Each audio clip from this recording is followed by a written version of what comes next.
Hi everyone, I'm Ain. How are you today? I hope that you will have a good day. In every video, I will bring the best things in life for you.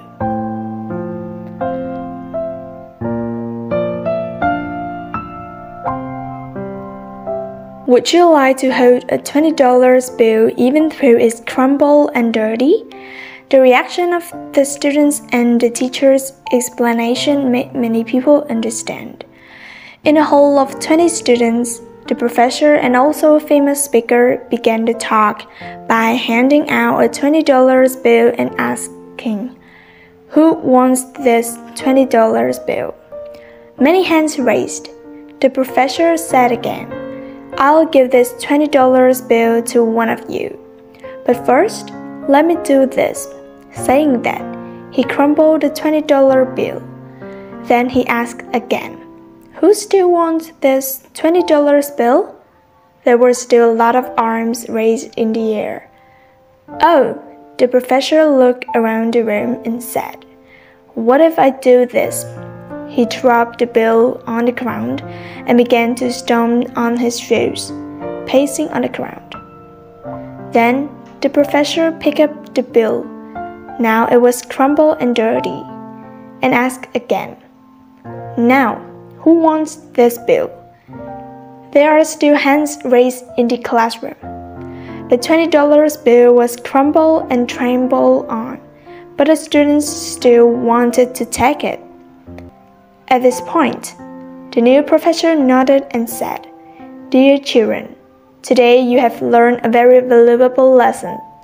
No matter what I do with this bill, the children still want it because it has not diminished in value. It's still $20. The story of the $20 bill is clear.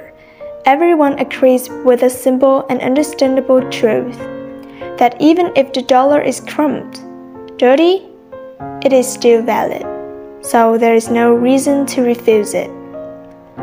However, the deeper lesson that the professor explained made many people understand. Many times in life, you are abandoned, fell into the mud by external circumstances and by the decisions they make. They feel like they are useless. However, no matter what happens in your life, it's happening or will happen, you will never lose your value. Just like that dollar, no matter how dirty or clean, crumpled or strained, to those who truly love you, you are priceless. The value of each person is not what is temporary, but in the real person they are. Dr. Thậm once commented, "Self-worth does not lie in what we try to put on, but in what inner strength radiates." So what is self-worth? Usually, we will try to put on a cover to assert our self-worth, but in fact, it is only when both internal and external factors are the same that you reach your true self-worth. Because the value of each person does not lie in appearance, in what other thinks of us, but it comes from what belongs to nature.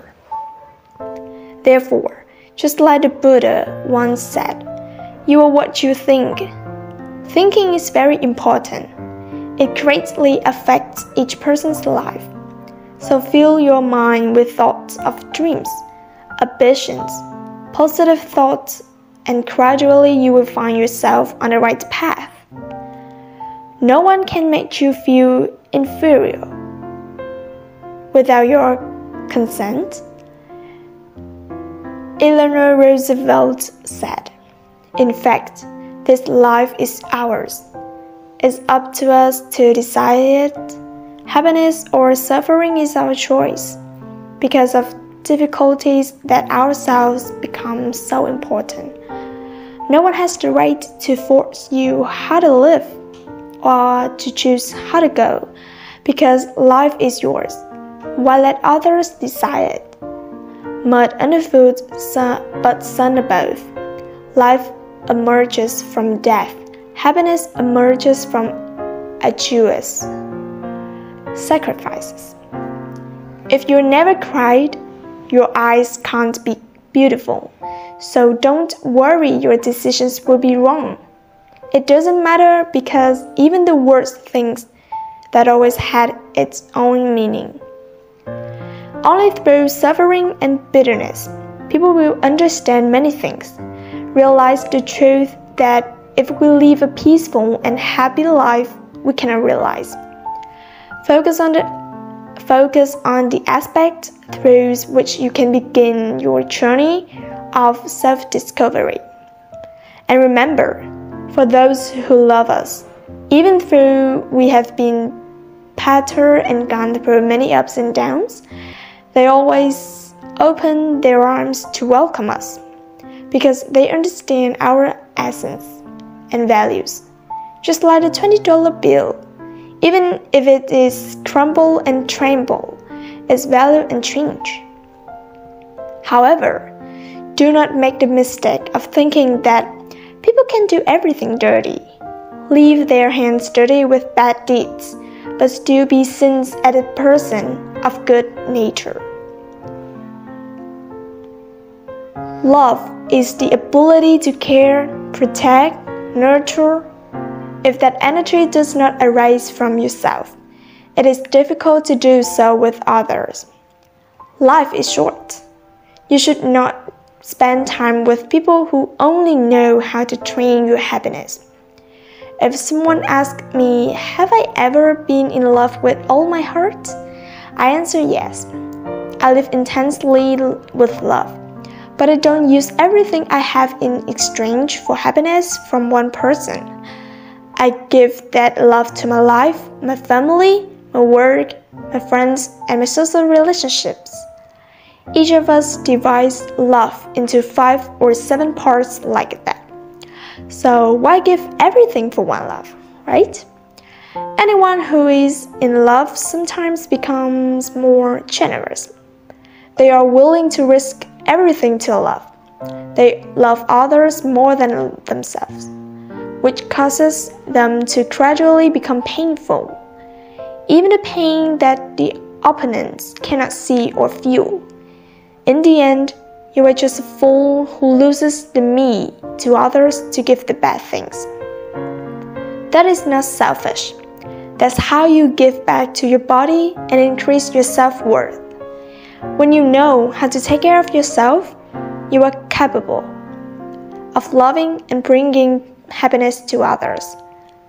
However, it is not always thinking about yourself first, not selfishly seeking personal happiness.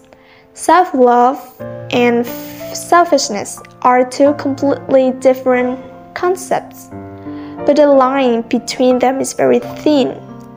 We should be alert to know when to stop. Trying to please others is impossible.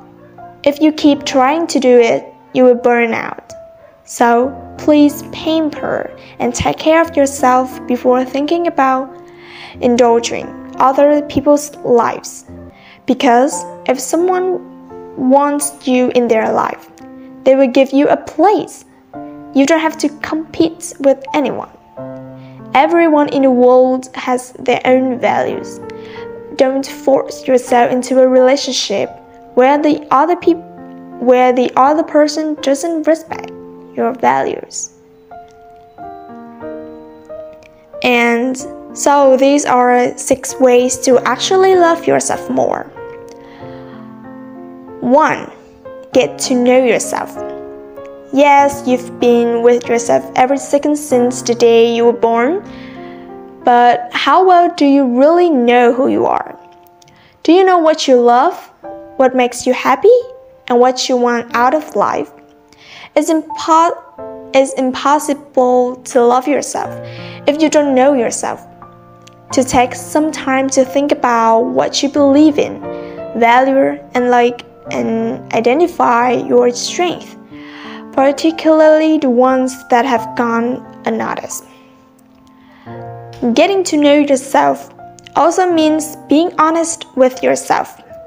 Insecurities can cause illusions, or you might have some self-deception going on. But true love means honesty and responsibility in your other relationships.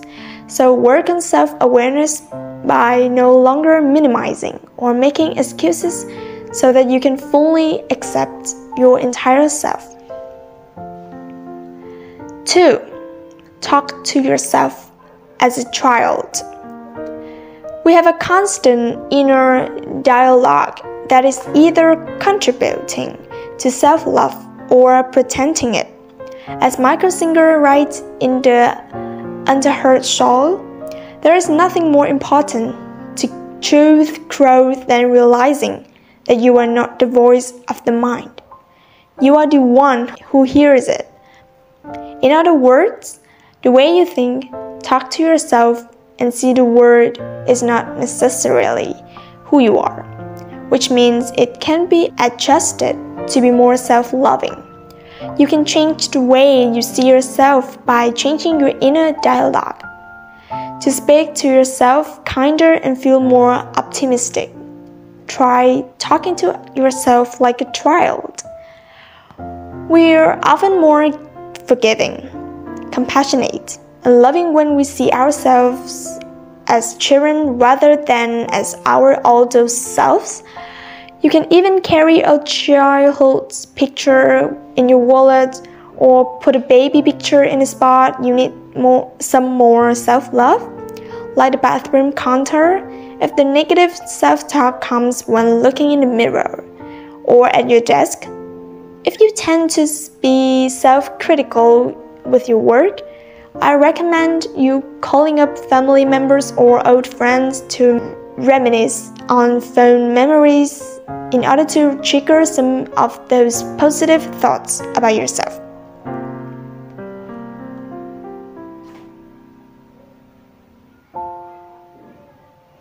3. Forgive yourself. A common setback of self-love is holding on to things we've done in the past. Maybe it was an embarrassing moment that haunts you to this day, or maybe it was a serious mistake that you're still letting define you. If you cheated in a relationship, got fired from a job, or can recall every single embarrassing moment since you were a kid, you might be holding onto evidence that you're not lovable. Instead, looking at how you've changed since those past mistakes or embarrassing moments, realize how even the worst moments have made you stronger, kinder, and better without a failed relationship. You won't be in your current one, or wouldn't know that you wanted in a relationship. And without being fired, maybe you wouldn't have found a new passions or be where you are today. See yourself as a growing human being, not as a compilation of your past mistakes. As Deny said, mistake is all about searching for the right kinds of evidence in your everyday lives. The evidence that shows that you are capable of moving beyond your most difficult moments. Have grace for yourself when things happen. When we're always looking for negative reasons and evidence, it makes it even harder to get to the point of confidence.